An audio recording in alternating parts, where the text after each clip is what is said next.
spend 20 minutes going to their house and they're like, oh crap, I forgot to ask, is your uncle a realtor or whatever. Then there's even an objection handler for that, where I say, I understand that your uncle's a realtor. I guess my question is this more about doing a favor for your uncle, or is this about making the right business decision on this $500,000 asset so that we can help you get to Omaha and help take care of your mom with as much money as possible on that?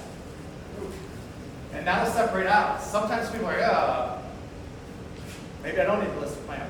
And I'll say something like, if I could actually show you a commission plan that could save you $30,000 in commission compared to what your uncle would charge you, would that be something you'd be open to listening to? And then I sell them on you can sell it yourself while you're listed with me, because 6% of 500,000 is 30,000. Yep. They would save if they sell it on their own. Yes. Any other questions? No? All right, Scott. Right on, thanks, Corey. With an open mind and an open heart. Pablo.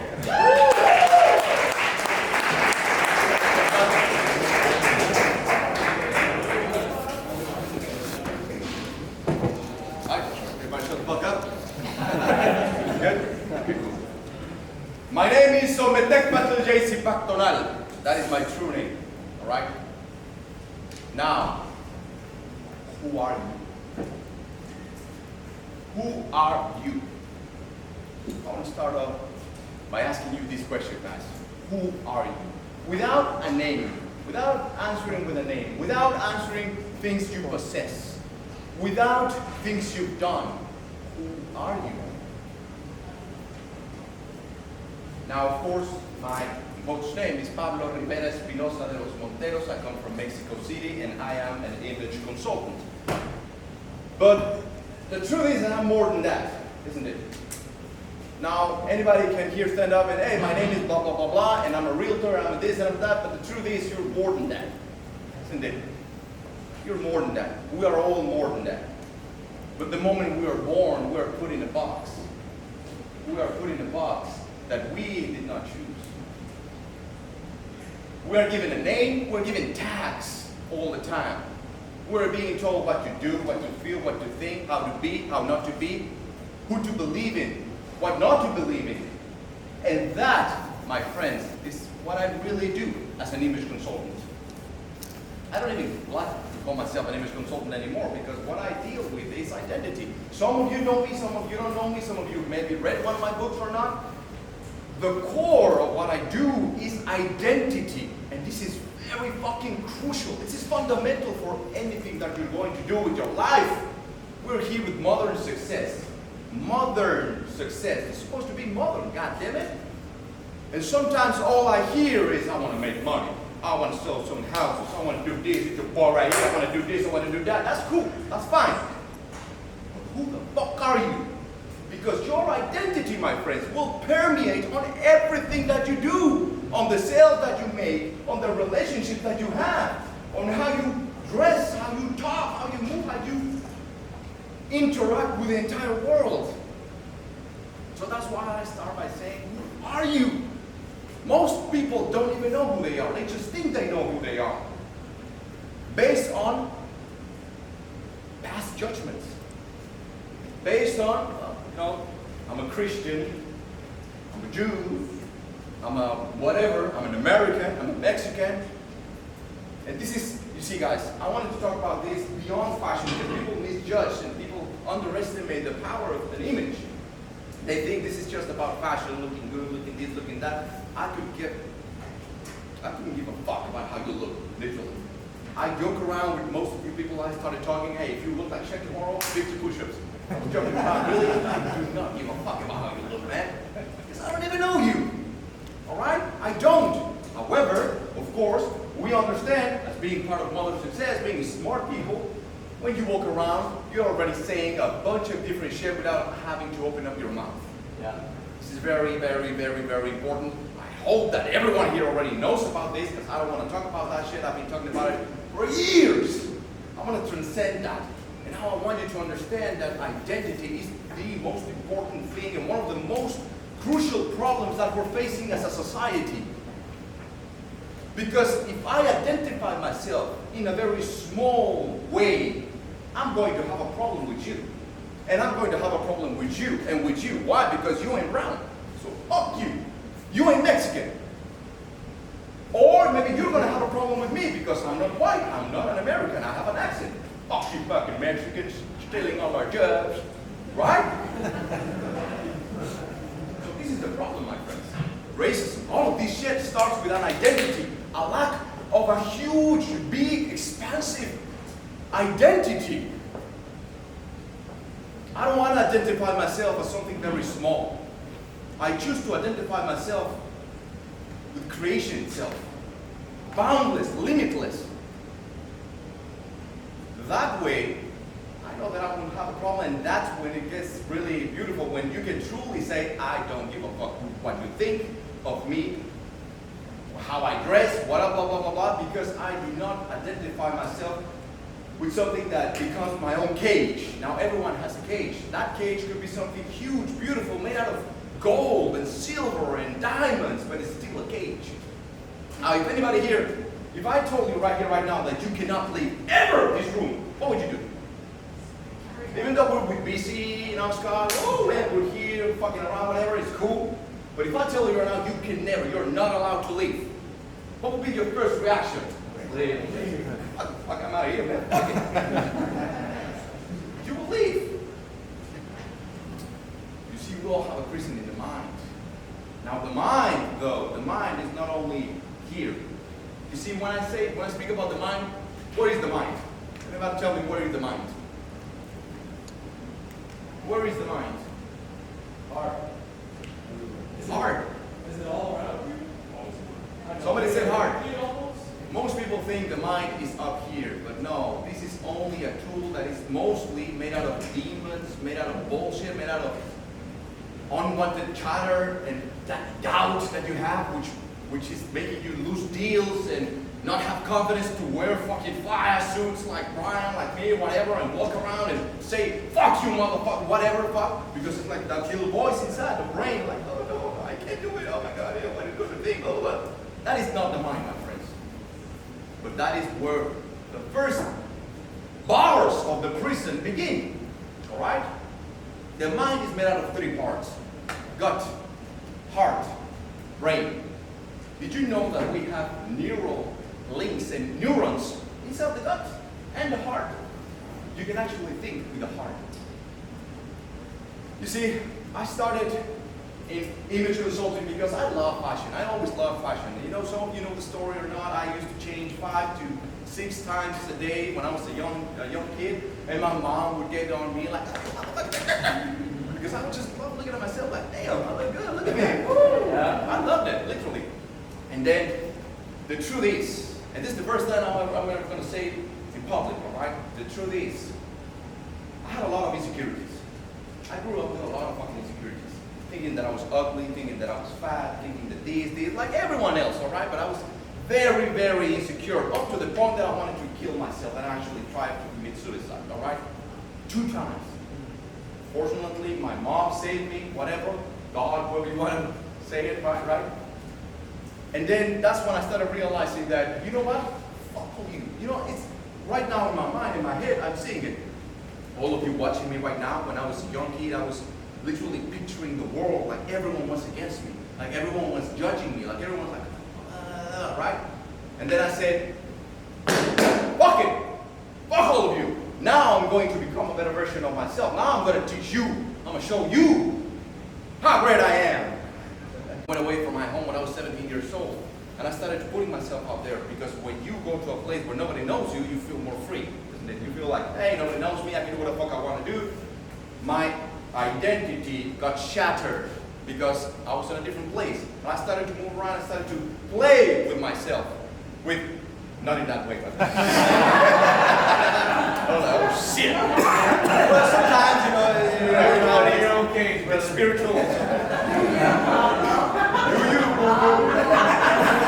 So, I allowed myself to become a little bit different. And I started wearing the things that I really wanted to wear. And I started to get different reactions from people. This young Mexican paisa kid that nobody ever listened to, just by wearing a suit, everyone like, oh, sir, please, this way. And I could get away with the craziest shit ever. So I was just expanding the limits of what I could do. And I'm like, oh, can I do this? Oh, sir, can I do this? Oh, sir, please go. Can I do this? And boom, boom, boom, boom, boom, up to the point where I said, well, this is what I want to do with my life. I want to become an image consultant. I want to teach people the power behind your clothes and all of these things. But the truth is, all I was doing, it was a wall. It was a mask that I was trying to put out there because I knew that people were, I felt like people were judging me. I felt like, I want to show the world that I'm better than you motherfuckers that are underestimating me, right? I want to be better, and I want to show you that now I am the guy that knows, so you'll never have to judge me again. Because if you try to judge me right now, you don't know shit about the science of image. You don't know shit about fashion. I lived in Italy. I learned with fashion designers. What the fuck do you know about fashion? I learned about body language. I learned about acting classes. So I'm like, what the fuck do you know about this? So I owned myself. But the truth is, it was just a mask. The truth is, I've always been a hippie. That's the truth. That's why I wear all this shit. I've always been a hippie. I've always been into all these weird, occult, mystical, magical, spiritual things. But I got judged because, you grow up and people tell you, man, you're weird. I have long ass hair. And people will be like, man, you're fucking weird. And especially growing up, trying to discover your own manhood and whatever, this and that. Women, right? They're like, shit, you're weird. Stay away from me. Like, oh my God. I feel so bad about myself. So that's why I created a whole new identity of me. And that's how my business got started. Actually, Style Systems started as a fucking facade. Now I can say it. It was just fakeness. Why do I say that? Well, because now I want you to understand that we're more than what we're putting out here right now. You are more than your fucking makeup. You are more than your fucking deals. You are more than the fucking money that you have. You are more than all this shit. Yeah. But understand that and own it. Otherwise, we're always going to have a problem. Because maybe if you're in your identity right now, I do not have the things that you think are good, you ain't even going to pay attention to me. I mean, what the fuck is this person saying, man? Do you want a car? No. I don't want to listen to you. Do you have money? No. I don't want to listen to you. Are you this, that, that? Are you famous? No. I don't want to listen to you. And then all of a sudden we became, we started to get into a box that everyone is trying to be the same thing. Everyone is trying to get the same shit nowadays. Everyone wants money. Oh, what a big deal. Yes, I love money in this world. Yeah, that's good. Yeah, but everyone is trying to do the same shit. Everyone is wanting to do the same soup. Same ingredients, same stew, same things. So what I want you to understand here is that it's okay if you're not part of that soup. If you don't want that soup, maybe you want a salad. Different flavors. Yes, sir. Maybe you want an ice cream. Maybe, I don't know, maybe you don't even want to eat. It's okay to be who you are. It's okay. Whatever you are okay. But you must understand that. And once you understand individually, you begin to work upon yourself individually. Becoming a little bit selfish at first. Like I said, I had it. I was like, I'm going to stand my ground. And whoever judged me, boom, boom, boom, motherfuckers. Get angry at first. Individually work upon yourself. But then, my friends, if you really transcend and if you really want to evolve, and if you really care for yourself and others and the world, which you're fucking destroying, you must expand your identity, my friends. See past beyond yourself. See past beyond your own needs, your own goals. Think about it right now. How do you see yourself in the next 8 months? How do you see yourself maybe in the next 11 years? Think about it for a second. Probably, I don't know, all of you, but probably it has to do with something just with you. I want this. Me, I want this, I want that, I'm going to sell this, and blah, blah, blah, blah. Okay, that's okay, but again, you're falling into the trap of that identity that is being pushed by a fake, bullshit, rotten society. Okay? All these goals and dreams that most people have, they're being pushed onto you by media, by manipulation, by all of these things. I work with them. I have worked with high fucking level brands. I have worked with Ferragamo. I have worked with fucking Louis Vuitton. I did a collaboration with Louis Vuitton. I worked with Herradura, Tequila. I worked with Jack Daniels. I worked with politicians. The last president of Mexico, I worked in his team, and I know how manipulative these sons of bitches are. And you think that you're like, yeah, nobody gives a fuck about this, but you have no idea how thorough, how detail-oriented everything is. Like even the sound that you maybe, I was listening to one spot that we did with Herradura, right? We were doing an advertising campaign, and there was this sound that you could barely hear. And I remember everyone in the team and the group was like, no, because that way we're not gonna sell more. So we must change the pitch of that small little beach-ass sound that nobody consciously is going to listen to. We must change it. So instead of this, and that gets reflected on more sales. That gets reflected on a lifestyle, which is what they want. They want you to, they reel you in, and then you're the bitch.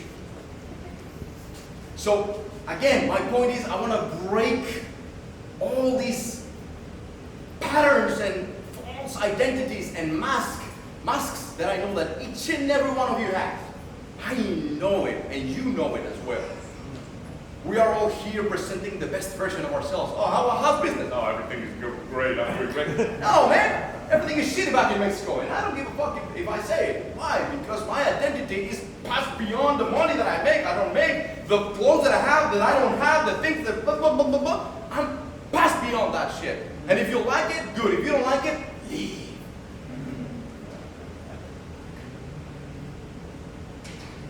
So I want you to start to think it that way. That maybe, yes, maybe the deep state is something true. Maybe the goddamn cabal is true. Shit, maybe all this, maybe it is true. Maybe, just for a second, maybe I am being manipulated. Maybe, right? Divide and conquer. Maybe, hey, I'm a Democrat. No, I'm a Republican. You're a fucking human being. How about that? You're a fucking human being. See, pass beyond that. No, but you're gonna vote for Joe Biden, I fucking hate you. Oh, no, you're gonna vote for this. You see the point that I'm trying to make?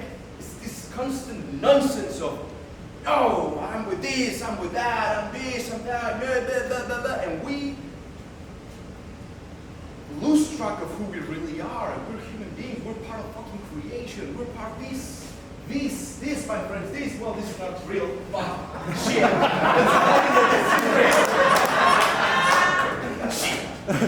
Fucking over my presentation. Let's imagine that this is real. This is no different from me, or you, or anybody else. Because if you expect... What's up, everybody? What's up? You know, something that Bryan said earlier, he had used the word control. And having control over yourself and the things that you're doing.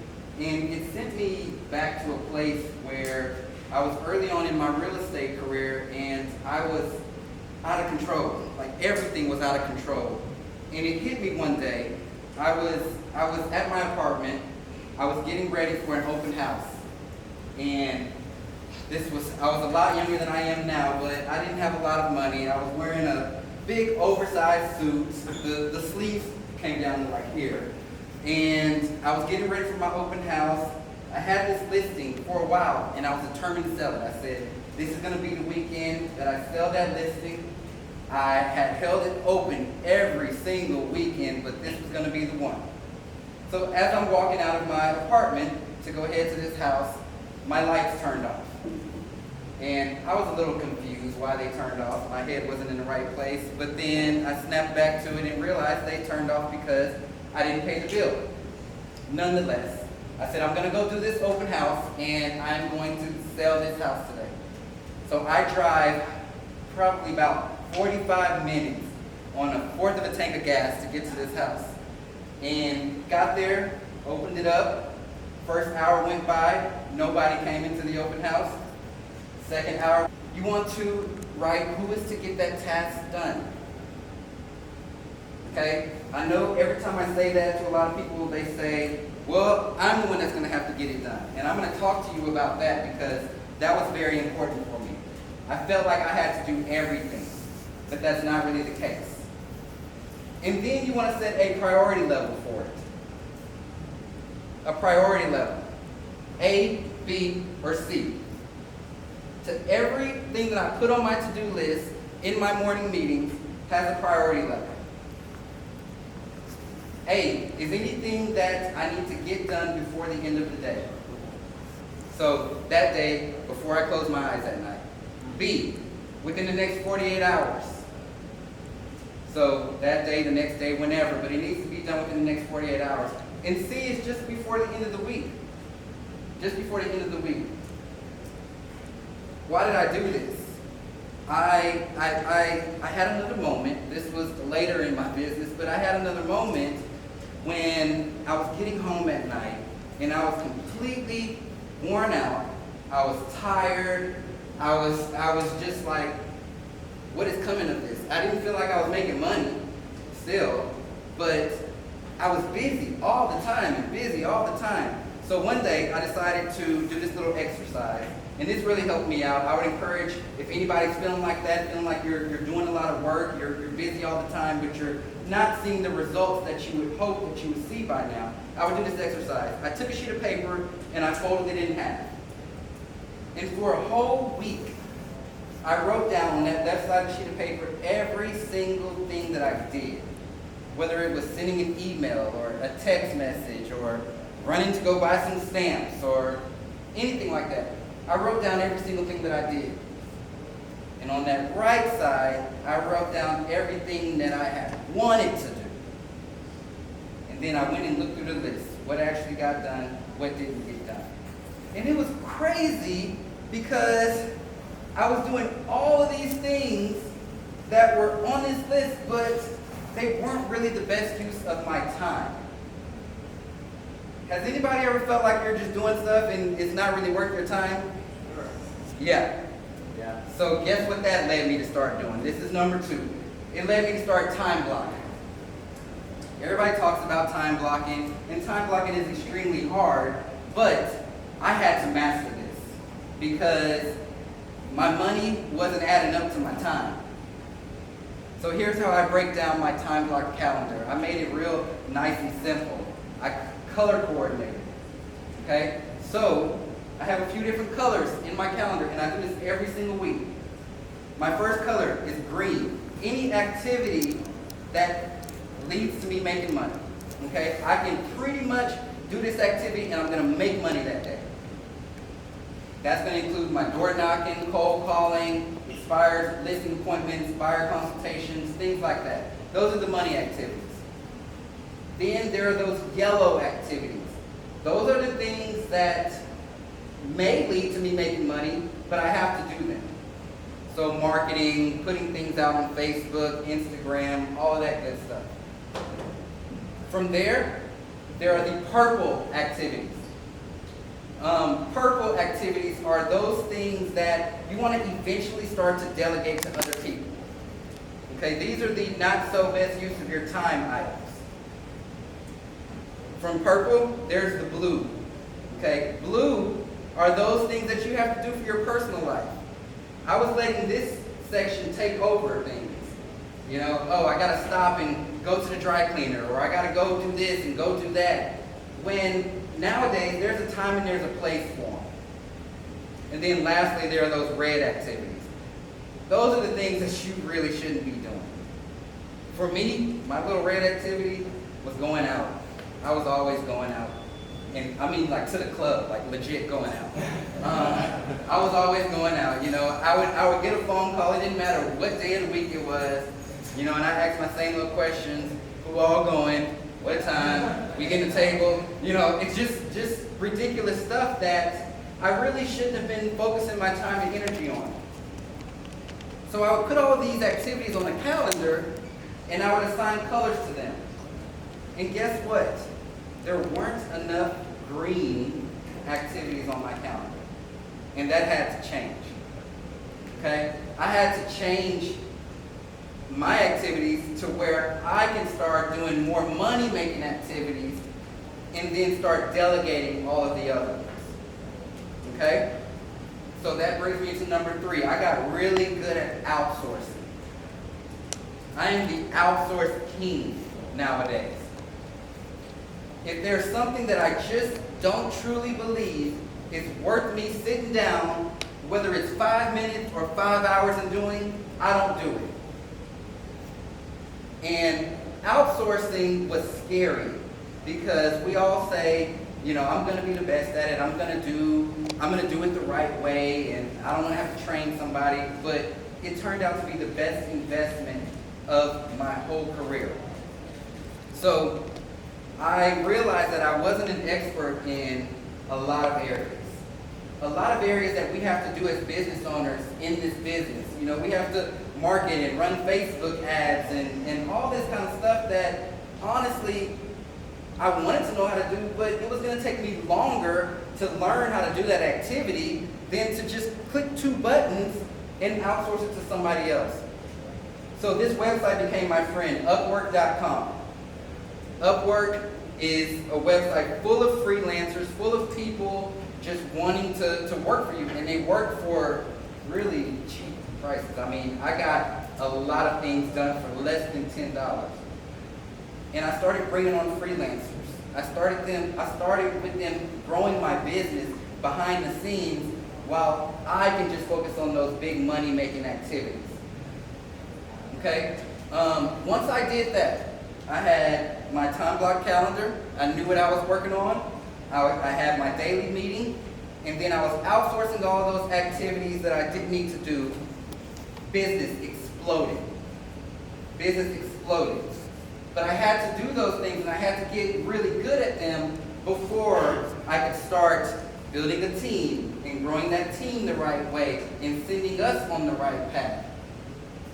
And so people always ask me, you know, Chasen, can you help me do this? I wanna figure it all out, and I wanna do all of that as well. And my answer is yes. And what I decided to do was I decided to put something together for just you all here, just at this event. Basically, it's my outline, and it's a few worksheets that you can download and attend to them every single day. Every single day. It's going to include that calendar. It's going to include that morning meeting template. Everything that you need to really become the success that you want to be. You can download it. As a matter of fact, just do this. Shoot me a text message and just put MS in the text message. I'm going to give y'all my number. The number is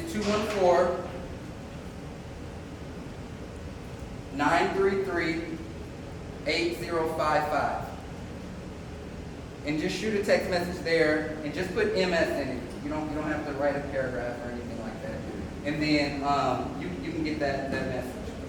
Now, what is this exactly? Like I said, it's a PDF. It's about 14 pages. It has the templates in there.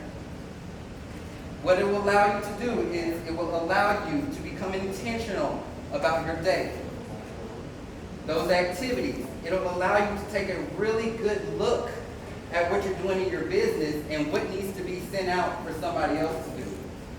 And what you're going to see from that is you're going to see yourself performing at your highest and best levels at all times, which is important for you if you want to soar in this business and reach those levels. I love that Bryan talks so much about mindset, and I love that he keeps it very focused on that. Because as a real estate agent, especially early on in my career, I was missing that part of it. I was going to the training classes, I was reading the books, but nobody was teaching on that. And the biggest lesson that I learned that allowed me to go down this path is really starting to think like a business owner. I couldn't even allow myself to be known as a real estate agent anymore. I was redefining the word real estate agent as of now. I've done things in real estate that most people wouldn't have even dreamed of that you can do with this career. There's such a larger picture out there, but a lot of people have those blinders on. And all they can see is that house or that sale. Whereas I'm seeing the building. My team, we've moved into a few different office spaces, and we're about to move again into the big one. The big one. I mean, there's 6 offices in there. Everybody, kind of has their own office, a huge pit area, all that good stuff. We just launched nationwide as well, and thank you. And it's really taking a turn for something that, again, I never would have even imagined. And that can be the same thing for you. That can happen for you while you're here at this event, while you're here in Miami. Your business can take that same turn as well. You're only one download away. So, that's it. Thank you.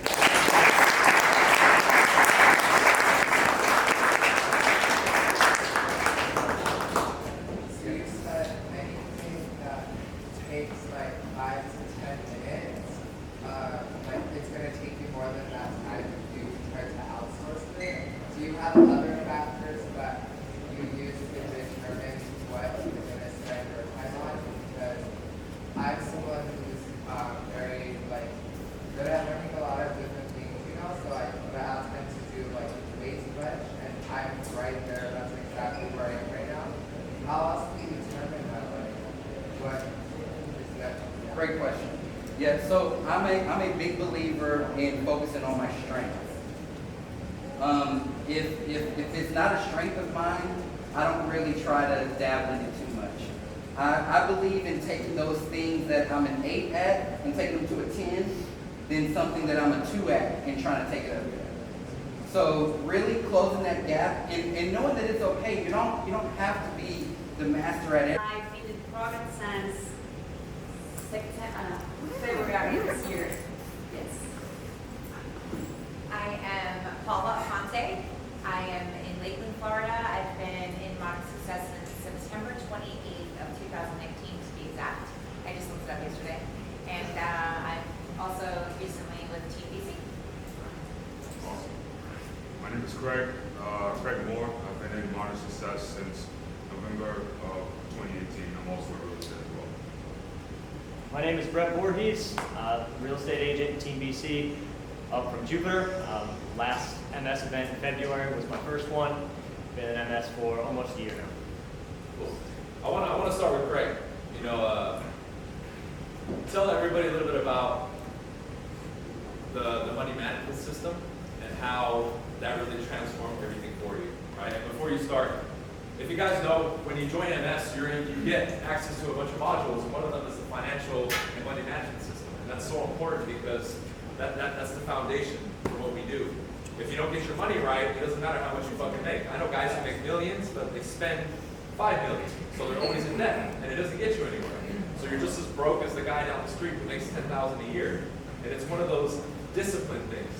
This is one of the, like if we're gonna create a checklist of being a fucking boss, you gotta have your money right. You have to understand money and be able to know how to utilize it and not let it control you and own you. And recently, Craig has had a huge breakthrough, and I wanted him to share it because I guarantee you most of you in here still are not applying that system correctly. And you need to hear it from him because it's put him in a completely different position. For sure. So by show of hands, how many have actually watched the video? Let me put you on the spot. Oh yeah, please put him on the spot. So about half. And yeah, what he said is 100% right. If you don't have your money right, then it's going to create problems across all areas of your life, especially with your psychology, because the money is an energy game. And I've been in my success since November 2018, like I said, but I didn't really take the money program seriously, or the money track seriously until February.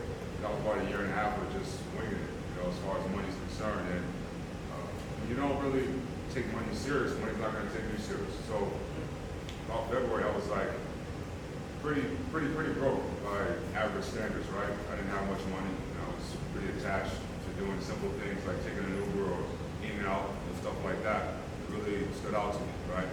So I watched the video like 5 times, and I was kind of afraid, like, man, what's going to happen if I'm only living on 55%? That's one of the things, you know. And the first time I did it, I calculated all of my money that I spent.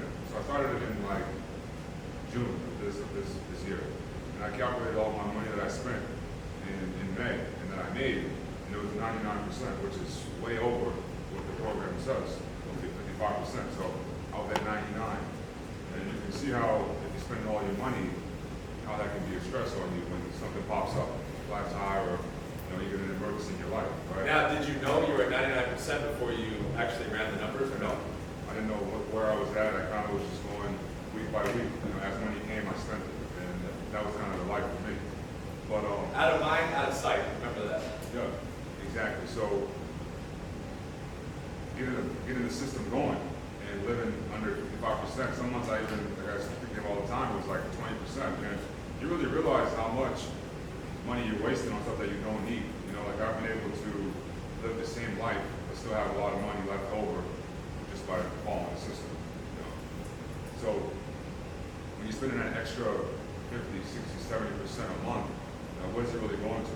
Could you condense that into shorter experiences, smaller experiences, instead of going out every weekend? Could you do it one weekend and still get the same result, So yeah, and you brought awareness to it, and it's not like suddenly there's a jump in income and it's easier to do. You're just literally using what you have and proportioning it correctly and having the discipline to say, okay, 10% here, 10% there. And it was really a shift that once you made it, how long did it take for you to see results and a change?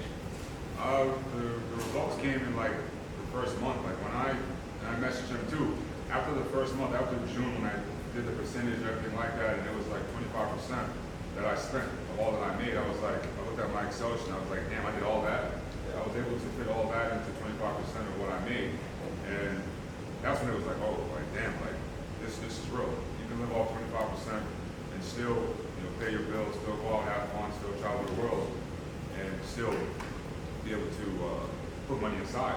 Nothing else really changes, but your psychology changes because now you have money for an emergency. You don't have to worry about a flat tire, financial freedom account, the education account. Like I was out of modern success for like 6 months, and now I don't have to worry about ever getting out of modern success because the money's already there, and that just comes from taking responsibility and putting the right energy into the system and the money, because money is energy, like we always say. Yeah, it's not how much you make, it's how much you keep, right? So that could be a wake-up call for many of you. I know a lot of people who, fake the funk, and you think that they're doing really, really well. Why do you think suddenly, when the coronavirus hit, all these Instagram flexers are gone? Because they can't pull that shit anymore, right? They're not following something like this, but they're making you think that they're rich and balling, and they have fucking hundreds of thousands of dollars in savings in the bank. They don't. They're living paycheck to paycheck like anybody else. They're just flaunting the little bit that they have on Instagram. Right? So thank you, Greg. Brett, I want to pass it to you. So Brett, how long have you been in the real estate business, Brett? Under a year. Cool. November will be 1 year for me. Cool. Now, recently, like I've been doing the challenges, right? Brett's in the 30-day door knocking challenge, and him and Drew, I noticed, have been probably some of the most consistent guys I've ever seen going door to door, right? And that's rare, because I'll say this message to 1 million people, and it'll be like them two and like one other person that does it. So it's cool to see it. So I wanted to ask you, like particularly when the challenge started, what do you think has allowed you, if you could narrow it down to 1 or 2 things, to actually do it consistently day to day? Because that seems to be the biggest disconnect for people. They'll do it, but they'll either only do it once or twice and stop, or they won't have that, hey, I need to do this for at least a couple months consistently to start seeing results. What was that like for you, and where do you think you connected the dots with other people did? Well, it really came down to full-on commitment, right? I feel like getting into real estate, I was not full in the beginning, and really taking the jump and saying, all right, this is what we're going to do.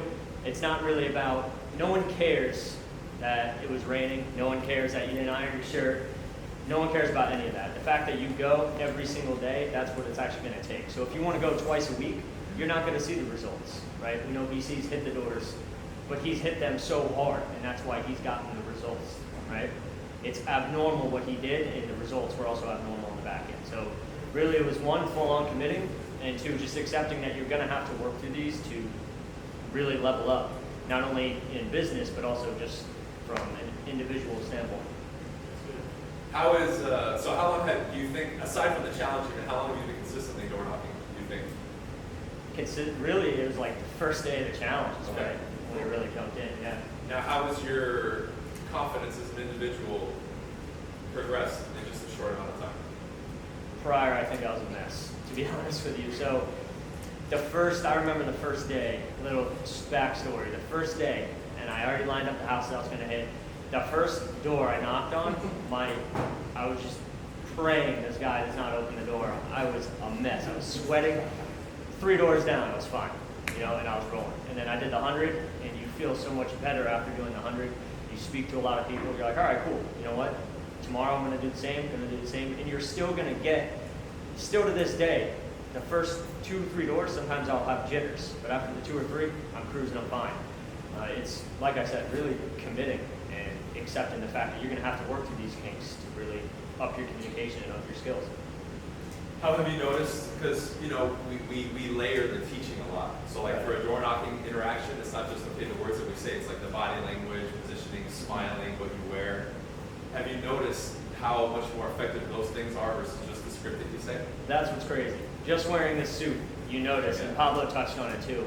Pablo is a genius when it comes to this and what he's talking about. I learn most from these events from watching everyone else, just watching the way Bryan moves and talks, Pablo moves and talks, Jason. That's where you're gonna learn. The body language is what people read, and that's your whole vibe. If you're all stiff and tight, like people are gonna be stiff and tight too. Like Pablo said, it's a direct mirror, right? So that's the biggest thing. Body language has been, it's almost crazy knowing that you can control and manipulate situations just by what you do with your body and what you wear. Well, what do you think has been the toughest thing for you to implement out of all those things? Out of body language and All that at the door. Anything that you would do at the door in the script or in the interaction? like you mentioned a few weeks back when I took my business card back from those people. What happened was a little backstory. Hold on. Go ahead. That's gotta be like one of the most BC mode things you can do. Like, dude, you're my fucking business card. That's amazing. And you know why? Before he continues, I want to highlight that because you have to have a certain level of certainty and confidence in yourself to do something like that. Like, oh, they took his card and they said something like, oh, they have somebody, okay, give it back. And that's cool. Many people would say that's wrong. I don't think it's wrong. I think it's great. Just the fact that he did it, I think is amazing. Because moving forward, his like no fucks given bar just went up like 100 fucking feet, which is amazing. So now, when you get somebody who might be a little rude or the interaction might not be going right, he's going to respond differently.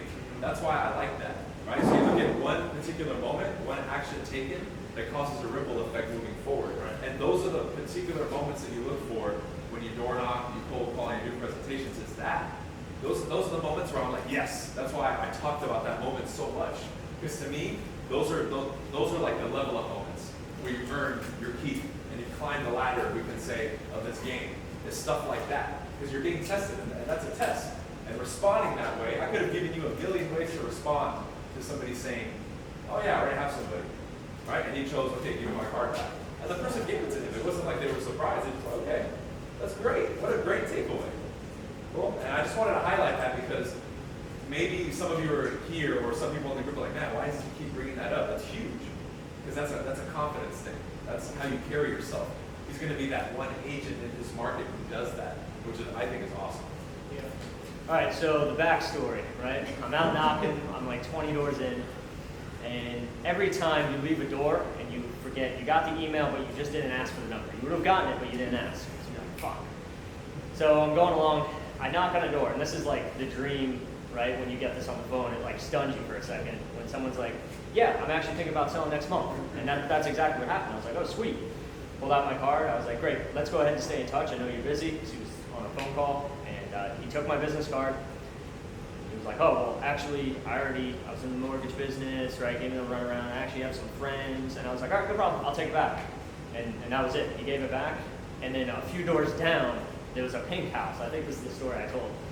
It was a pink house, and it was a complete crap hole, but I'm like, there's a glove for every hand. So I went and knocked on the door anyways, right? And the guy said he needed someone, but then all of a sudden his wife was a real estate agent. And I said, oh, okay, great. What's her name? Do I know her? Is she local?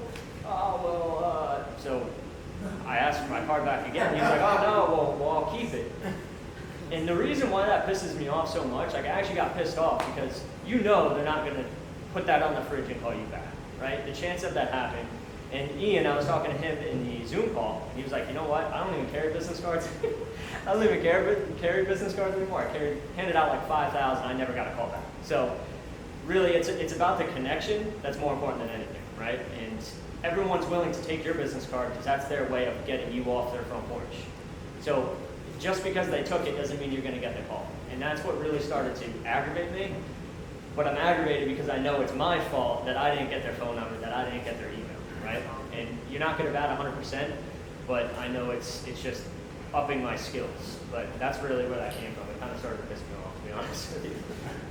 We'll come back to you. I'll All right. go ahead and let you know. I have a quick question does it matter if it's like getting your phone and email straight into your phone, or you bring a notepad, or is that like a psychological thing, or is that thing not matter at all? Whatever you feel more comfortable. I was bringing a notepad, but I got sick of carrying it, so I just carry my phone and business cards. I carry a wild blue case, and that might be the one thing that doesn't make you look so salesy, like the name tag with the book. You just your phone, whatever you feel comfortable with, but either or, it doesn't matter. So, going to Glennie now. Glennie is one of those cases where she's hiding in the bushes, but it's like, hey Glennie, how many listings do you have? She's like, oh, 12. So I want to talk a little bit about that, Glennie, because you've seen a big explosion in your business the last couple months, right? Yes. And you're in New York, Yes. where supposedly you can't do anything, and there's going to be World War III in New York. What have you done? Or actually, we'll do this. Maybe give somebody the last couple months an update. How many listings you got, or buyers, and how long it was. Maybe 3 months, 4 months, 5 months. What does that look like so they have an idea? Okay. I would say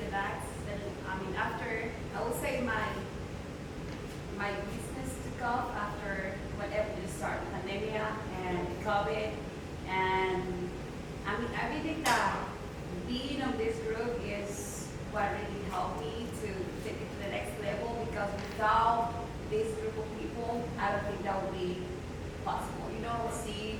I really want to recognize Carol, Brad, Paula, Ronnie. He's been a really great help, and everyone, Carlos and Suko. For me, watching them every morning, the way they hustle with passion, I have learned from each one of them a lot, and all of them had contributed to whatever I have achieved on top of my, I would say, faith and consistency. And I would say, after the pandemic, I took 6 listings, and right now, after 5 buyers, I closed 3 deals, and I have 5 under contract. Boom. Yes. What was business like before? Oh my God, it was totally awkward.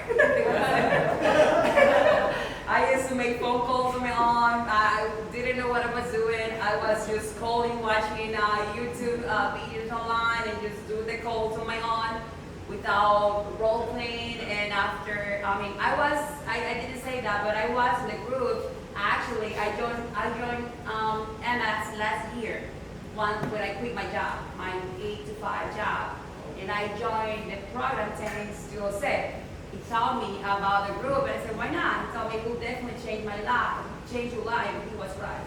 Definitely changed my life, and I am really grateful. And then, but I left the program for the same reason you did, because I was short of money, because I wasn't managing my money well, so I have to leave the group. But I realized that I really need to go back to the group. So I rejoined on February, and I would say after that, the pandemic hit the whole country, especially New York, and thank God that I was in the right place, because I don't think I would be able to accomplish what I did if it wasn't on the MS group. Because I remember when I saw the email saying that we weren't allowed to make cold call anymore. And instantly I sent a text to Jose, who's in New York too. I was, oh my God, what else am I going to do if I cannot call anybody? How was I going to get business? Because I'm not from the United States. I was born in different countries, as you can tell my accent. So I don't know anybody. The only way that I can make business is calling, call people. So now they're telling me that I'm not allowed to call. So what am I gonna do? So I tell Jose, he posted the group, and I mean, it was very helpful. He said, just call. He said, someone suggested, I don't know who it was, but it was very helpful, suggest to use a Google Voice, and that's what I'm doing. I'm gonna just keep calling everybody.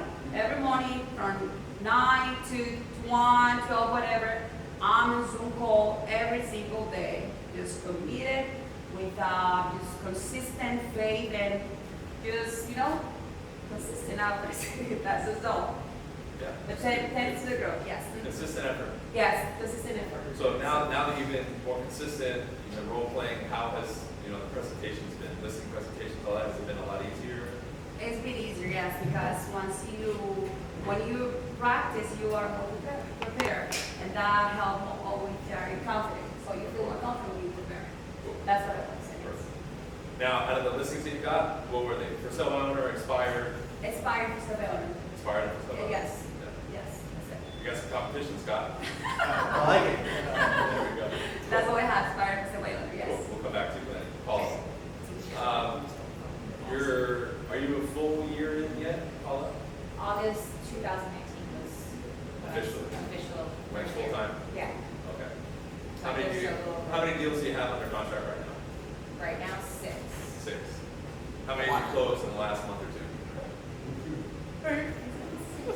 7, 8.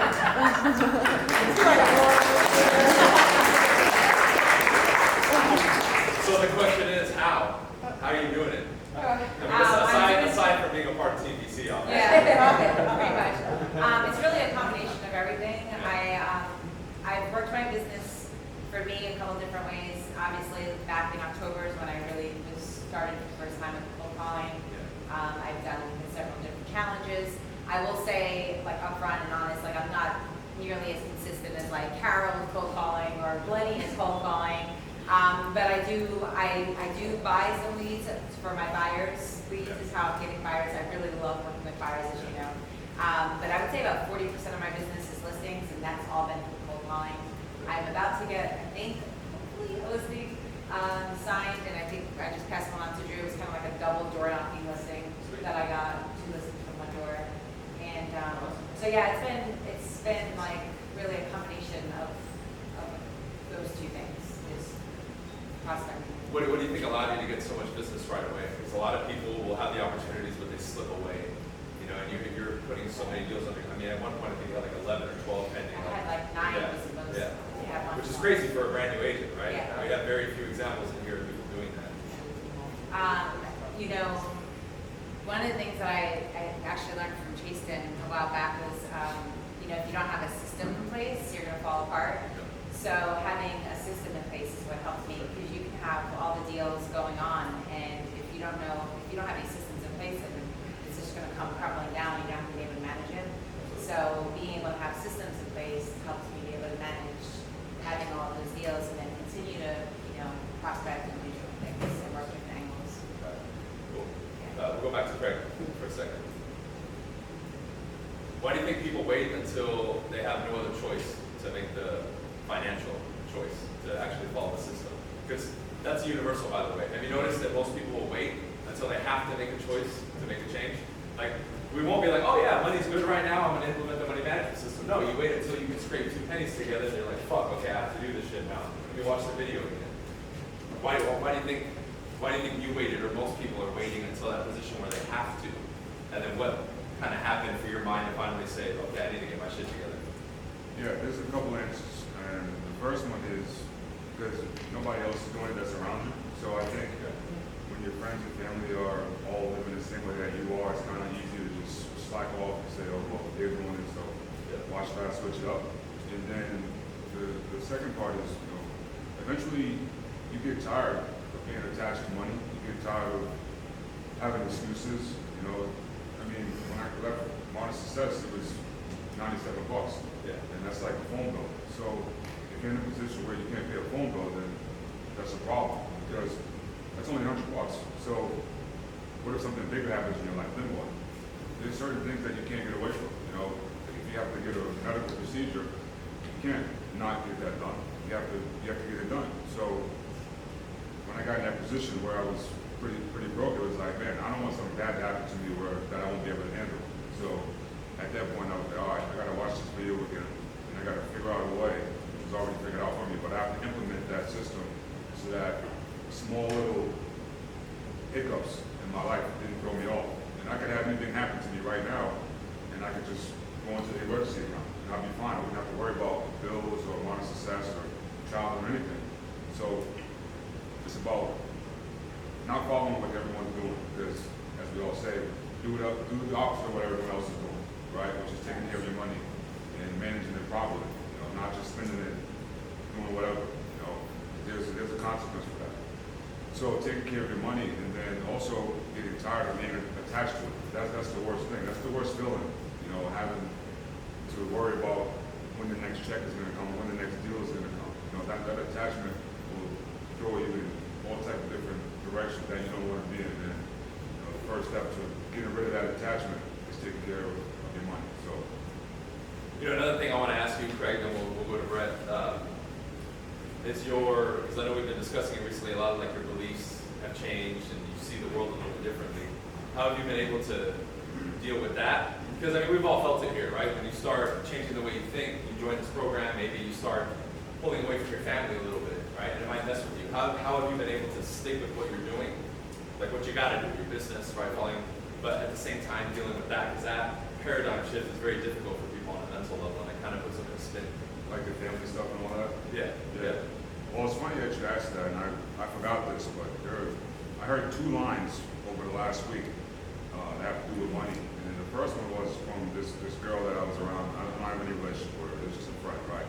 And she was worried because she did something at her job, and she was asking me for advice, and she was telling me, you know, I really need this job. I can't afford to lose it. And I was just like, wow, like, there it goes right there. You know, that attachment to the job. You know, if she had money beside her, she, you know, plays her own path. That wouldn't matter, you know. And her having that attachment to that job or to that money, that's why she's there, for the money. But if she would have put aside money or created a system, she wouldn't care about that. And my dad actually, he got charged twice for his mortgage or whatever.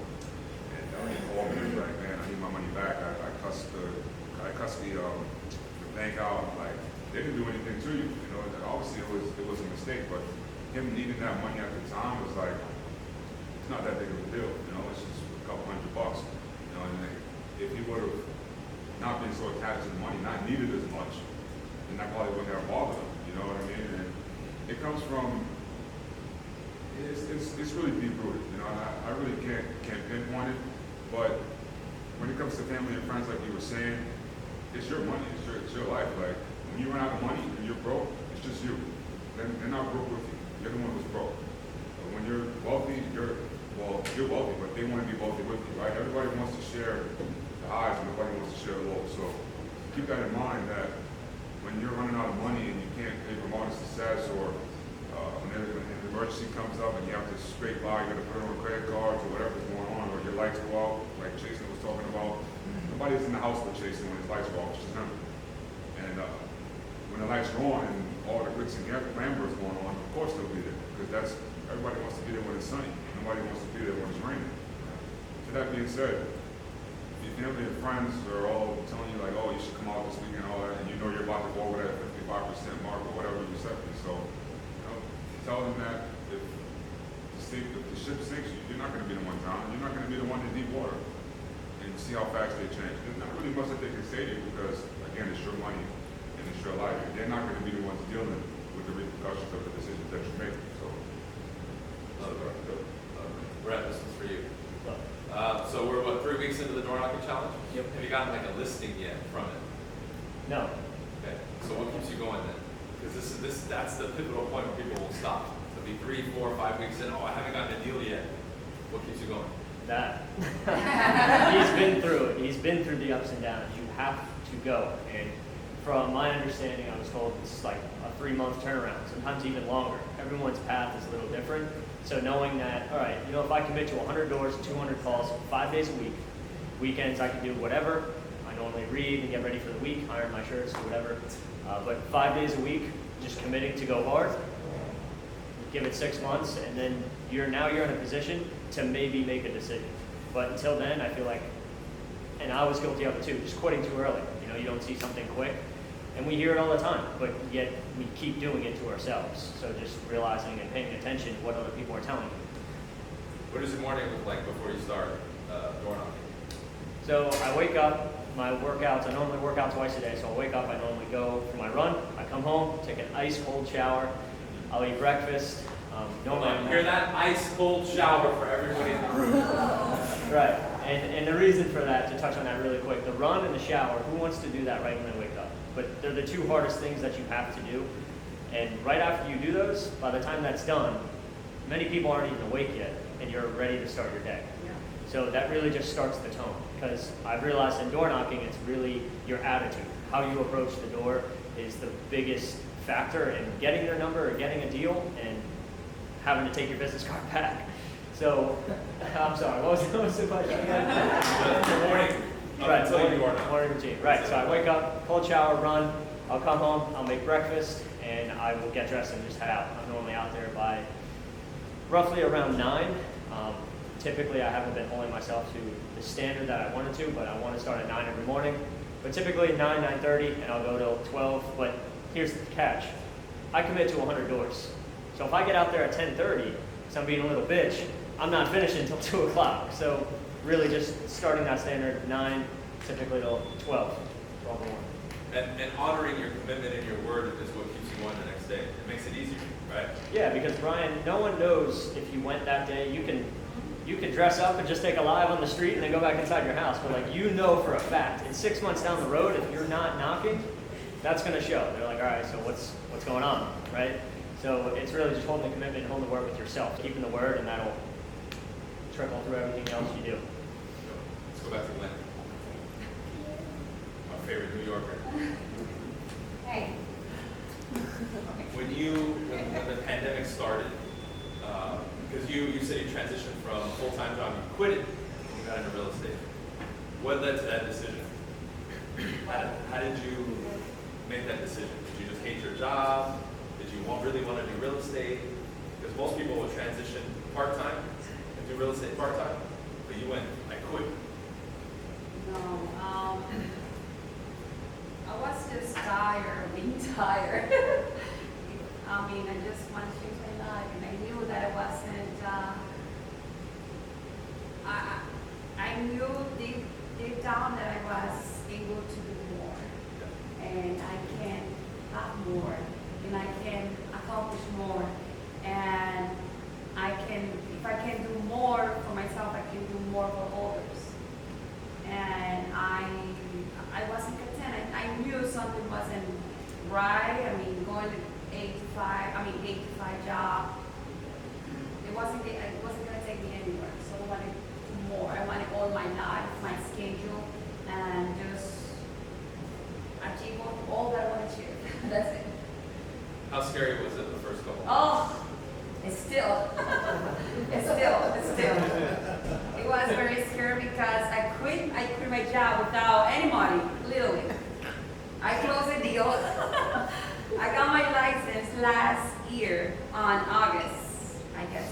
Yes. So no, never mind. So I did my first deal last year on May, and that was $4,000. So from May to September, I already had $1,000 aside to quit my job. So that's all I had. I said, okay, if I don't quit my job now I'm not gonna do it. So I gotta do it. So I quit my job, and then I knew that I only have $1,000 left, so I had to get some business. I started door knocking on my own, and I remember before I door knock, I used to watch a video every time, and I was just practicing the script on my way to door knock, and that's how it started. And that was it, yes. That was just wanted to do something better for my life, for my family. I have 2 little ones, and I wanted to do something different for them, and I want to be a living, how do you say that? Example. Living sample, yes, for my kids. I want them to know that they want to come like any limitation. Yes, that's it. I'm doing. Nice. When I have a limitation, but let me know. Before I continue, do you guys have any questions for them? Anybody? I actually want to point something out respectfully, especially because her business started transitioning when the pandemic started. And not only did her business transform, but she actually was positive for COVID. Yes. She has 2 kids. Oh, wow. My whole family, yes. Yes, so I was, that's why I'm really grateful to be part of this group, because this group here, I mean, the Zoom call, I don't know how to say that. I mean, esto fue lo que me hizo a mí más, me motivaba cada mañana. So, Motivate her every morning? yeah, I mean, para seguir, I mean, me levantaba con fiebre. I mean, I wasn't sure if I was going to survive. The news, everything was bad, everybody was dying. I mean, we all have COVID in my house, but I knew that I must keep going. So I used to say to myself, I can, I must, I can, I will, I must. So every morning, for me to know that it was a group of people that I was going to see calling, and with all the same situation, everybody's facing the same fear. Everyone was scared. Everyone was living in uncertainty. But all those group of people, whereas every morning they're just making the phone calls, that gets me going. So it gives me some hope. I mean, we're still alive. I can keep going. And I mean, it was tough. It was pretty tough. It was very scary. Yeah, but I really appreciate this group of people here. I have a question for Bryan. So I'm in this app for a really tough method where it's like breathing exercise. He talks about cold showers, and I wanted to know like why do you do cold showers? Like why? Like, There's a lot I can give you, right? I'm not going to go through all the scientific benefits, but I do it as a mental exercise. It's not pleasant to sit there right when you wake up and get under ice cold water. Some of the guys in different areas in the United States that have colder water, like I've done cold showers in Utah, and damn, that shit, I'm surprised it comes out of the fucking pipe. It's so cold. But it's a mental exercise. I can do it now, and it's ice cold, and I won't flinch. And I can have a conversation with you like this while I'm doing a cold shower. It's all up here.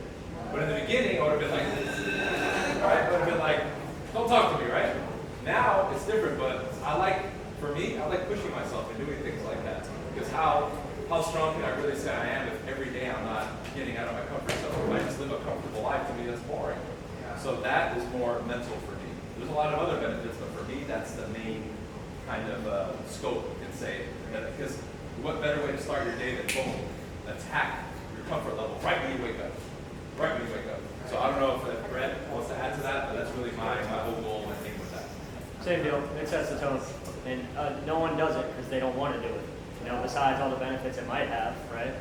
Just do it because you said you were going to do it. You know, that's the biggest benefit I get from it, to be honest.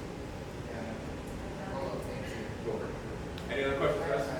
Would you get the same benefit from maybe emptying your shower with like a minute or two of cold water? You can start that way, sure, if you want to transition. You want to like you say, that's like constant your best way to do it, like a full. Absolutely, because to me, like the way I see it is that would be a more comfortable way of me doing it. So I don't want to do that. Yeah. Right. So with me, it's just cold. Now I know a lot of people that do that who are starting and they're like, oh man, I'm scared. That's fine. But ultimately, the goal has to be cold all the way through. I have a question. So if you actually shower yourself cold and turn the water on, wash your body, and then turn it back on, or all the time cold the whole time? No, it's the whole time cold. No breaks. Again, I get one splash and then I get one shower. Yeah, I'll take a cold shower. Anything else for them, guys? I mean, you can ask them anything. You do? I have a question for Glenn. Okay. So Speak up, girl, so they can hear you. I'm actually going to ask Glenny a question because I know that Glenny is in Jose's market. And we all know like Jose is murdering it in New York, right? So did you find motivation behind knowing that was your competition? Yes, of course. And like, how did you utilize that to level you up, right? how to explain that? Okay, he's a great agent. I mean, and I know that. I mean, for me knowing that there is another agent agent on my marketplace that can be, I mean, like me, but not as good as I am. A little bit. I mean, that motivates me. Of course, I want to get more listings than he does. I'm happy when he gets listings, but I want to, of course, I want to get more than, I don't, you understand what I'm saying? Yes, I just want to, he's a great agent. I'm happy when he gets a listing, but also I want to get more than him. I just want to Healthy competition. destroy him. Yeah, you know what I mean? Yeah, just destroy him. That's what I want. Literally. Yes.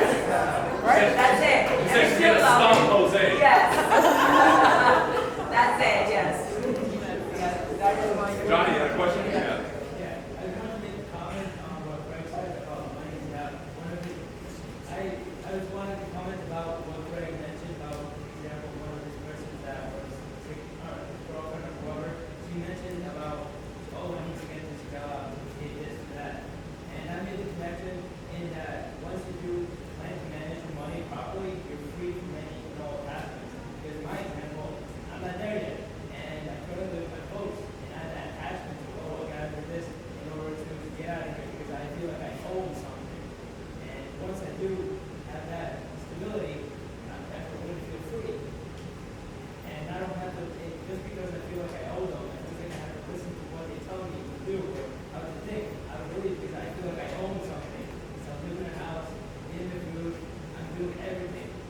And the one thing that that's really why I think that that's really going to free you.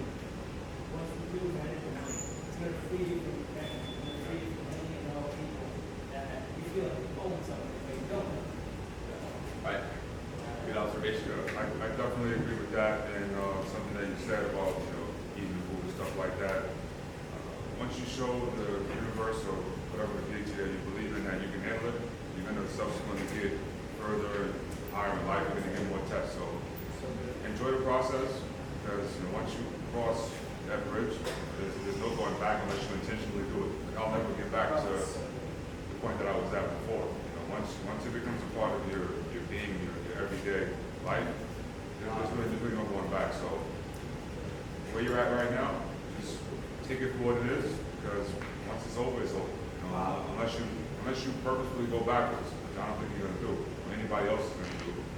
Just take it for what it is. And once, like I said, once you're over that bridge, it's only upwards from there. You're gonna get more and more wealthier and higher in life as you show the universe that you can handle your money. And like I've been doing it since June, end of May, right? I still every morning I break my money up 55, 10, 10, 10, 5. Even though I don't have to do it anymore, I still do it just as a mental practice. Just showing the universe that you can do it. Even if I know how to do it, you still have to show and prove. So any other questions, Jordan? I just want to add to that. I've only been doing money management like 2 months, but like I have the same salary that I did like 4 months ago, but I had a job for 11 months, and like I've been able to save. Like it is true. Like if you don't learn those skills, I think eventually it doesn't matter how much you have, like you're gonna just be spending your money. Like I've been making that much money for this amount of time, and I wasn't able to pay off anything. But now I've paid off 3 accounts, but I still have more to go. But it's amazing. It's amazing. Yeah. So, another one? Yeah, I've been on the radio for another one. I didn't notice I listened to audiobooks and the book that I listened to is Unfuck Yourself, and it observes. Unwhat yourself? Yeah. Unfuck Yourself. I just wanted you to say it louder. There's one thing, why this group is this group. I was throwing one thing, and it is that they say to this group, it's no says something like, oh, I had a win, this and that. You celebrate it, you win, rather than you merely tolerate it. That was the question you had. The author said, are you merely tolerate it, or do you celebrate it in your group? And that's going to determine if you succeed or you don't. And just one group is what it is, it's going to keep on growing.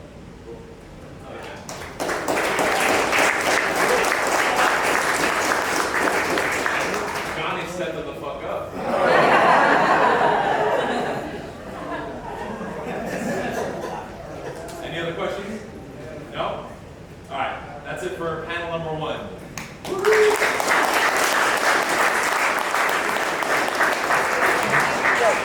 Two. I'm gonna again let the guests on the panel introduce themselves, and we can start to pick their brains a little bit.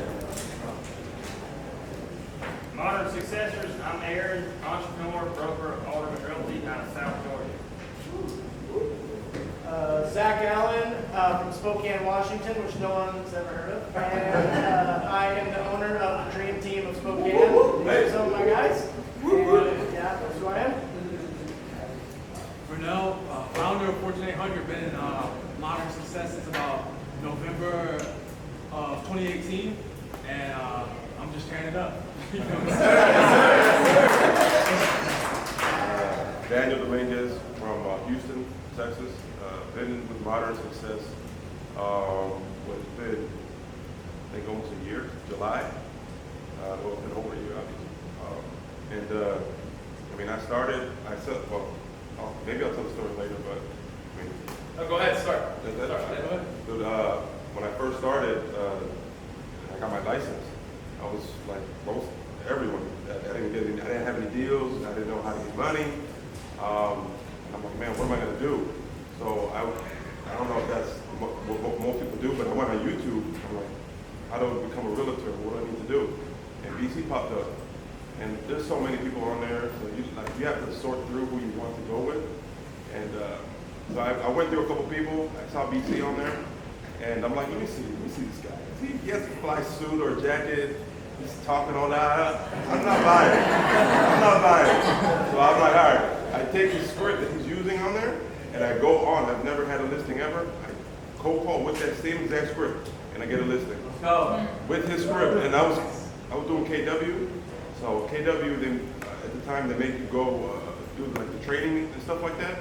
So you have to go like 2 or 3 months doing the training, and they give you scripts, and no success. I'm like, man, I'm not making any money. I'm broke. And then the first time I saw his script on there, I got a listing. So where's my 25%? Well, we'll stick with you, Daniel, right now. Let's see. One thing I want to bring up, bro, is you've done a really good job of utilizing social media with your posts and particularly video. What led to that happening? Because it seemed like out of nowhere I saw you start to do it consistently, not just do it, but do it consistently. It came down to the challenge, actually, the challenge. The video? The social media challenge, yeah. Nice. When I did that, before that, I was not on social media at all. And after I did the challenge, because I had to be consistent with it, I started feeling comfortable. And then the exercises that we did on there really, really helped. Yeah. So after that, that's when I started seeing, okay, this is something I can really do. And then since that, I've gotten listings on social media, buyers, leases, a lot of business from social media. Oh yeah. Let's go to Burnell, my favorite credit guy. Why did you ultimately join MS, Burnell? Because obviously most people here in real estate, they wouldn't think that you would join. Shoot, I joined because I wanted to get a Lambo like you, honestly. I seen the first video I seen of yours was your Lambo payment breakdown. I was like, shit, I can fucking do that too. And then I watched all your videos, and then I was like, shoot, I really, how you were, because you were an athlete as well, played basketball, and that discipline that you had with basketball, I was like, he translated it over, and I had a similar discipline, and I can do this in what I'm doing. And I want to get a hold of not only the community of like-minded individuals, but I wanted to really understand how he thought and how he went about applying, going from basketball to business, because that was the same thing that I was doing. I didn't play at the higher level like him, but I was in a situation where I could have continued my career, but I decided to get into business. But I ultimately, I wanted to get a Lambo, and I wanted to see how you did it. Coming soon, right? Can you talk a little bit about the situation when you left that company and started your own thing? Because I think that's huge, bro. Oh yeah. Yeah, so initially, I started doing credit repair, like right out of high school. I started working for another company, and I was doing well. I was going business to business, selling it to people, and mostly hair salons, selling it to the women in there. And I had a lot of success with that. But eventually I found out that the company pretty much is a scam. And they're not actually helping anybody with their credit. They're not really writing letters. Their whole thing is just a facade that they're getting people results, and they're all paid testimonials. They all had us use the same 5 fake testimonials on Facebook and Instagram. And I was making good money, and I already had bought a car like a dumbass, and I was like, fuck, what am I gonna do? Because I can't promote this shit anymore, but I don't know what else to do. So I quit that, and then I bought a program on how I can start my own credit repair business. And I didn't have any money at the time because I wasn't implementing the money management systems that he's laid out in the program. But I just put it on a credit card, and I started putting everything on credit to start my business. And then fast forward to the coronavirus thing. Right before the lockdown, it's like when I started thinking I was gonna get the ball rolling. I got my first 2-3 clients, and then that happened. And my thing was going business to business. I was using the same strategies. I was like, that's over. That's over. So I started marketing on social media, reaching out to people, and I realized that I really, since I committed to what I wanted, as far as I committed to what I was, my craft, there we go, I was looking for the word. I committed to my craft. I was able to get people much greater results in a shorter period of time. If you check my Instagram, I post it like every day. I got a ton of results. We're getting results and results, but like I said, I started off working for the company, and eventually it's like, this is bullshit. And I had to, even though I was in a situation where I could have continued to sell the product and service so I can keep my car and maintain the fake ass lifestyle, I didn't, and I took 10 steps back, and now I'm taking 30 forward. So We'll come back to you for sure. It's a great story. So my man Zach, who took one out of my playbook with the suit, right? I told him I was coming. So, bro, so Zach, out of Washington, how long have you been licensed officially? I've been licensed for probably about a year and about 8-9 months now. So not even 2 years. Not even 2 And years. how 2 many- years to change. How many deals are you going to try to close? My first 12 months, I did 50 transactions. I have 20 pending right now, and I'm on pace to do 90 this year. God damn. Round of applause for that. So what's the secret sauce, bro? I work like a fucking dog. I got the beast mentality. One thing I want to comment on, bro, and if you guys watch Zach, right, I recommend all of you watch him just to kind of see how he does it. You figured out how to have fun and portray it while you're doing it, which is key. Very few people do that. A lot of people show their stuff with real estate and other stuff, but he actually genuinely shows fun. Did that come naturally to you? Or how? I've always, I feel like, been kind of like a fun guy, like life of the party. I'm crazy. I'm in a metal band, and I play in front of like 400 people. I'm just nuts. So it's easy transition. I thoroughly believe that's what attracted me to modern success. Is I love how just you are who you are. You don't give a fuck, and if someone doesn't like you, you don't care. And I've been like that my whole life. And when I got to this group, it magnified my life tenfold. So I know you mentioned to me, was it Facebook was a big source of your business right now? Yeah, so when I got in, so like 3 years ago, I was in school washing dishes, and then I met my wife. I'm 26, 27 on Monday. My wife's 30, and she was like, I want kids. And I was like, shit, okay. I gotta like, hurry up and get ready, you know, because I wanted to marry her, and I knew that was like the one, you know. So I dropped out, went and sold cars, and that's when I started watching you, and I was like, oh man, I gotta get my real estate license. And I just remember working. I quit. I have money. My mom promised me she'd sell her house and buy another one. She fucked me over. I was like my mom's got like a $600,000-$700,000 house. I was like, shit, I would make like $40,000-$50,000. I'll be good. Yeah. Ended up doing Lyft and Uber, driving stinking people around. It was tough. Sorry, I lost my train of thought. Where are we going with that? No, because I originally said like a lot of the big source for you is like Facebook getting business. Then I got connected with Mike out of Canada. Facebook just started popping off. Right now my ROI is probably like, he's my lender, we go half and half. I think our ROI is probably like 15 to 20 to 1 right now. Wow. Because the Facebook leads are cheap and there's a lot of them and they're warm. percentage of your business would you say that is? What do you think? 40. Yeah, about 40%, yeah. How about the other, what's the other spread look like? Well, a lot of referrals, because that's where I'm from originally, so I know a lot of people, and I was always getting kicked out of schools and stuff, so, you know, I know a lot of people. So I went to a lot of different schools, and then some of the, you know, my team, they're getting going. Alejo, he's been in the business, I don't know, 4 or 5 months, and he's already done like 5 or 6 deals.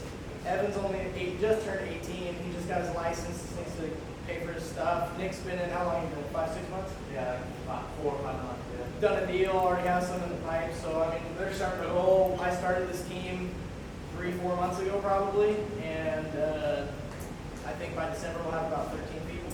So, is what you're putting out on social media, is that kind of how you're attracting the referrals, or is there something specific you're doing to get the referrals? I think what was talked about yesterday, or even Pablo was saying just being you. I really believe in that, and I want people to love me or hate me and die by that. So I think the people who come to me or refer me are people who see who I really am and resonate with that. And then they, you know, I'm probably getting 3 to 5 referrals a month right now from just past clients, and I work those too because they're free and they're easy, no objections there. No, yeah, cool. We'll come back to that. Thanks. Aaron, so Aaron's an OG member. He's been in MS for I don't know how long. He actually came out to my first office 2 years ago, right? I just got the memory on Facebook. You know how it gives you the memories? He actually came to my office 2 years ago, right? Wow. Crazy. So he's kind of doing it differently. Can you tell them kind of the situation you're in right now? Because I think it's really cool what he's doing. Yes, absolutely. And I didn't mention, I've been in moderate success for about 3 years, going on 3 years. My first year in 2018, I've been in moderate success for probably 3 months or so. And I did 39 transactions that first year. Then the second year, which was last year, 2019, I did 58 transactions.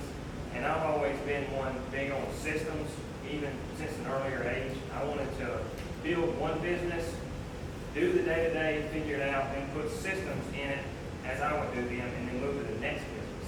And properly doing that, not scattering myself abroad with many different businesses and not being inefficient. So building one business correctly, then moving to the second business. And over the last 3 years, I have really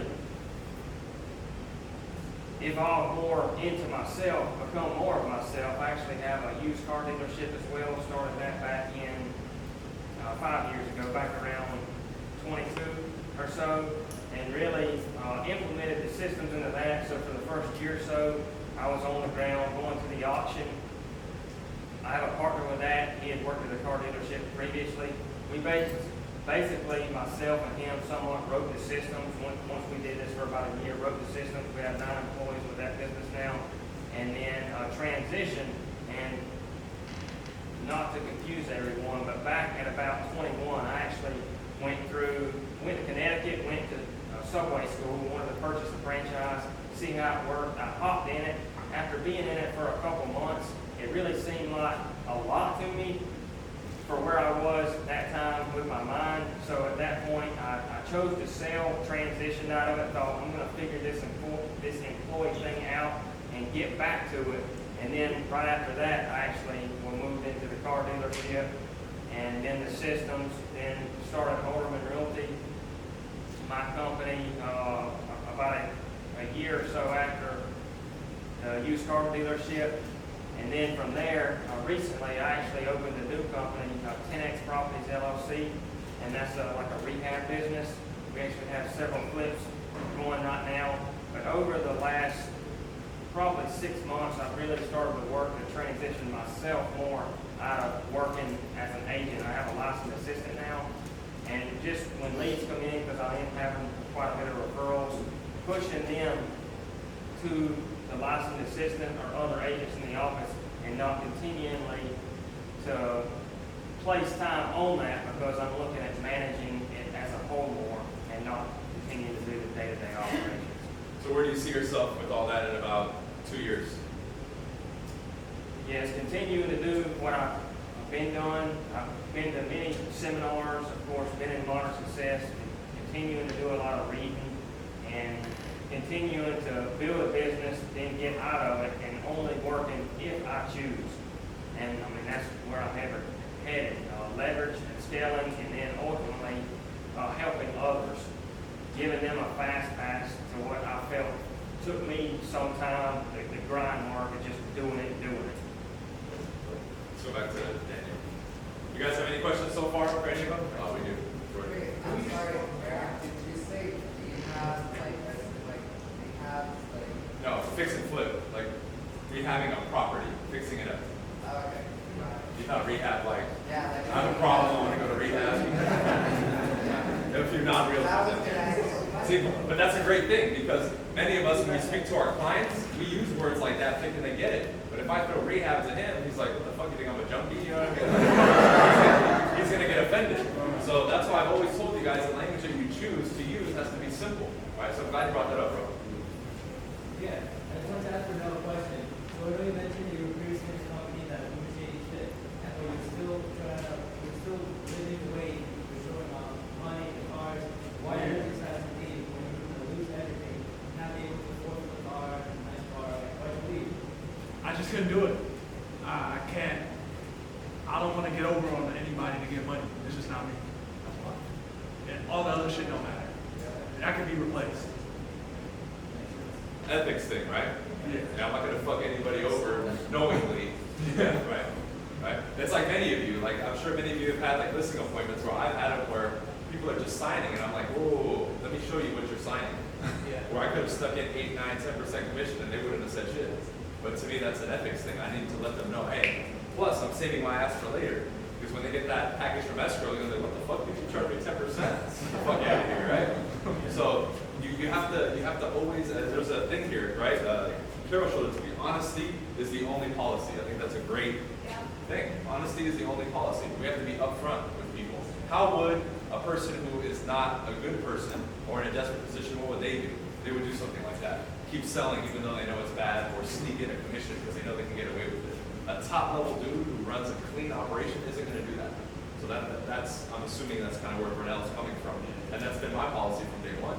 I'm not going to bullshit anybody. Why? I don't have to. Only the people fighting for the crumbs bullshit people. Because that's that dog-eat-dog world, right? And a lot of us were raised with that mentality. I know I was, fight to get that little piece and then hold on to it for dear life. It's like, fuck it, dude, I want the whole pie. I don't want a fucking piece. All right? Cool. Any other questions, guys? Well, I could add on to that. I literally just quit my job last Monday because I found out that program that I was working, remember I was skeptical about it because they wanted me to do sales and marketing for them, and I had never worked in a rehab or treatment center ever before, so I didn't know what was legal or not legal. Turns out they've been operating like a medical detox without a license, which is like completely illegal, and I didn't know that. And so I left, and then an hour later I got a job from this guy doing the same thing, the same salary, like for a legitimate center with like a license. And I have to say, I've done other sales jobs too, and a lot of companies, they don't give a fuck. They take advantage of people in sales and agents because they know you don't know what they know. And yeah, so. Why do you think we get labeled so bad as salesmen? I'm glad you brought that up. How many of you have dealt with that? Oh, you're going to be a salesman? Like it's some fucking low-level job. It's because of people like that. They ruin it, right? They say it only takes a few bad apples to ruin the bunch. That's what they're talking about. That's why you can be a figure of a demonstration of the opposite. So when they deal with you, whether it's with his business, our business, or what Jordan's doing, they're like, okay, this is a stand-up person. They were honest with me. They did a good job. Cool. Now that person has a different understanding and experience with that particular business or person. So now moving forward, they'll say, oh man, I met this salesman was actually really good. Remember how when you raised us, you said salesmen were pieces of shit? This guy's actually really cool. Yeah. Right? So then we create the change. I've always told you guys, change starts at the individual level. Right? Anything else? Cool. All right, I'll go back to you, Daniel. What clicked for you to start really getting business on a regular basis? For me, mindset. 100% mindset. Like, I'm a go-getter, so I'm like, I'm from New York, so like, it's hustle. But even with the hustling, I wasn't really getting business. I think it was a switch with the mindset. Once I joined BC and Modern Success, I was like, damn, there's a lot more to it.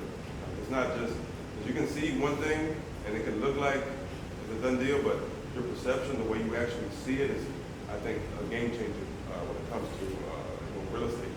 So when I finally started getting business is when I switched that mind switch. Something just clicked, and I think that's what really changed everything. And that process is different for everybody, right? What might take you 2 weeks might take Daniel a month, or vice versa, right? You guys have to understand this is a lifelong commitment. So when he says mindset, that could mean a different thing for all of you, because there's many pieces to that puzzle. But those are the pieces of the puzzle you need to put together to ultimately create the version of you that is better, that gets business. Because we all say, okay, I want to be like in Zach's position and have fucking 20 pending.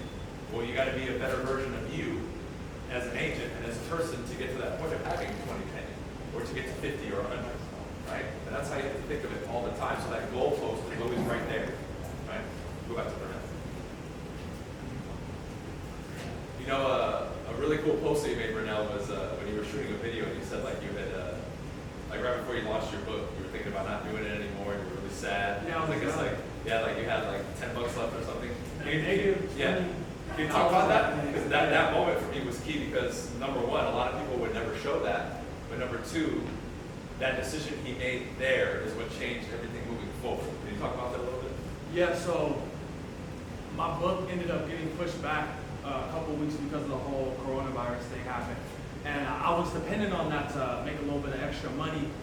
And I forgot, it was some kind of subscription that hit my account and it went negative $20.98. So I didn't really have any way to make any money.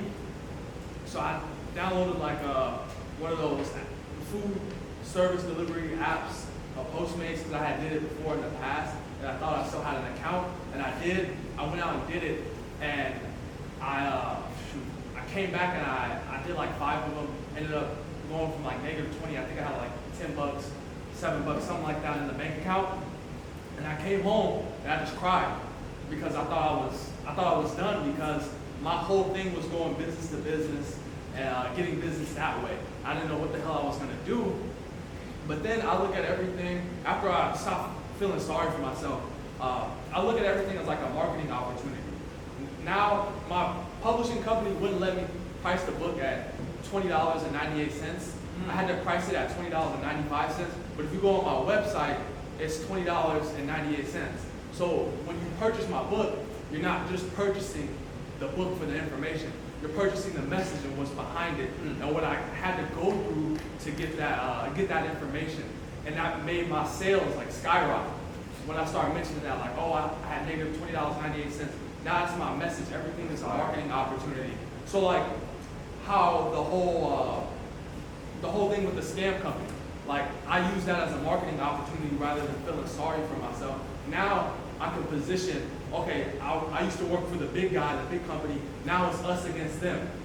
So everything for me is like a marketing opportunity to help spread my message, because it's not just about, like you said earlier, it's like bigger than me. It's a lot of people doing a lot of bad business, especially in my industry. And if I could be that person that's doing good business, being upfront about what the real expectations are when you're doing something like repairing your credit, and you can buy into not only what I'm doing, most people just buy into me. Like when I get on sales calls, there's no selling. People see my, oh, I've been watching you for X amount of time. I see your live video. I see you do this. I love your story. There's no selling. Everything is a marketing opportunity, and I focus on the persuasion. They hear about my story. Like some of you guys have been in here. You've seen the email sequences. You get bombarded with emails and text messages and testimonials and my story. But that was key, having that negative $20.98 in my bank account, because I went ahead and canceled everything as far as my business, all the monthly subscriptions for the software. I was like, I'm done. But then the next day I woke up and I was like, man, I was being a little bitch, man. I'm about to get up here and I'm gonna get it. And then a couple days later, my book came out and I was able to, cover my bills. Love that. One more thing I wanted to ask you, that he's been doing really well. I talked to all of you about collabing a lot, and he's doing it a lot. Every time I look at Vernell's story, it's like, oh, I'm doing it live with so-and-so. That person has like 500,000 followers. Oh my God, damn. How did that start? Are you just messaging them? What are you doing to do it so quickly and so consistently? So what I'm doing, the first thing is I hit them up months before and send them a free book. I never ask for anything up front. I send them a free book and a free course. Now, one person I've been doing lives with, I think she has about 1 million followers, and we generate like 30 clients a month just from doing one live with her. And she had issues with her credit. I sent her a free book, and I started working on her credit for free. And then another person I'm working with, he has about like 80 or 60,000 followers. I sent him a free book. And funny story with him, we start doing a little bit of business, start doing lives together, collaborating. And he gave me a call. He's like, if you want to take this to the next level, come out here and meet me. I got to meet you face to face before I, give you my social security number. And I'm like, I don't really know, dude. Like, I don't know if I want to go and stay at his house. Like, I don't even really know him. But a week goes by, and he gives me a call on Friday, the day I was supposed to be out there. He's like, hey man, I thought you was coming out here. I was like, shit, I don't know. And he's like, man, we're gonna do some big business, man. We can take this thing to the next level. I was like, all right, bet. I'm gonna book a flight. I booked a flight for like 2 hours. I get on and I go out there. I meet him. I start helping him with his credit. I always lead with doing something for the person first, and I ask for shit way down the line, and I make the offer really juicy for them. Like, let's say if I'm gonna pay you up front to do a live video with me. I'm gonna do work for you before we do any live videos together. You're gonna know exactly what I have to offer and how it works, and then we can split, and you can be an affiliate or a brand partner for my company. Like one of the biggest influencers that I work with, I'm putting together a contract for her and all her sisters, who also have like 1 million followers apiece, because they're gospel celebrities. And I have now a Rolodex of all these celebrity clients that are like gospel celebrities. They do like makeup for all the big gospel ladies. For me, I was like, they're not celebrities to me, but to other people, they're big time celebrities. So I'm not like shit. Not like that. But long story short, I always lead with adding value first, offer and letting them experience what I have to offer before we do anything. And I message 100 people, may get 1 or 2 replies, but I also have people on Fiverr go out and look for people in that niche. So gospel celebrities, I know they have like almost like cult followings. So I know if I get on live with them, they're gonna be like, okay, you're with this person, you must be legit. So that's my method of how I do my collaborations. Yeah, and now that one group that you got, you can leverage that. Hey, I'm working with these 3 people to get more. Yes. Exactly. So all you need is that one. Like I told you guys, you want to break into a neighborhood as a realtor, get that one fucking listing, and now you're good because you got it. Yeah. Great. Thank you, Bryan. We'll go back to Zach.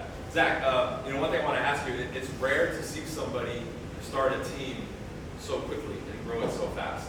Was that your goal from day one, or was it, shit, I need help, I need to grow a team? It was definitely not my goal to grow that fast. I already hired my first employee, transaction coordinator now. It's just getting crazy. But yeah, no, I mean, we're doing big things. We come from a smaller town, so he was just saying the other day, he's like, we might have to move down here. He's like, I don't know how long Spokane can handle us, So. Oh yeah, dude, oh yeah. Where do you see this going in the next 12 to 24 months? I don't know. Me and Hunter will probably have to move. Maybe. So we really want to start expanding. I already told Drew I want to get a multifamily down here. So that's my big goal for next year is to get a multifamily. Nice. So and then hopefully just keep growing my team, get into other markets. Just kind of follow the Team BC blueprint. I like everything you're doing. Just kind of grow on your business. And I think that's for me. I have, I got what I need. I know how to do what I need to do. And that's about enriching the lives of them, helping change their lives, other people's lives, and then growth to help fulfill my business. From day one, did you know you'd be where you're at now? Oh, hell no. I was like, I'll make 50, 60 grand a year, which is a lot where I'm from. I was like, I'll live a good life, have a few kids, and now it's like, whoa, this is nuts. So, just taking it day by day, just being humble, and, just treating people with respect. It's crazy, for sure. Do we have anybody else here from Washington outside of his team? Oh, okay. You guys want to work with them? Where are you guys from? Yeah. Oh, cool. Yeah. Sweet. Cool. You had a question, Drew? Yeah. You mentioned that you guys are utilizing Facebook for about 40% of your business right now. I've been and heard some people speak on Facebook and what they're doing and how it's successful. What are you guys doing specifically that you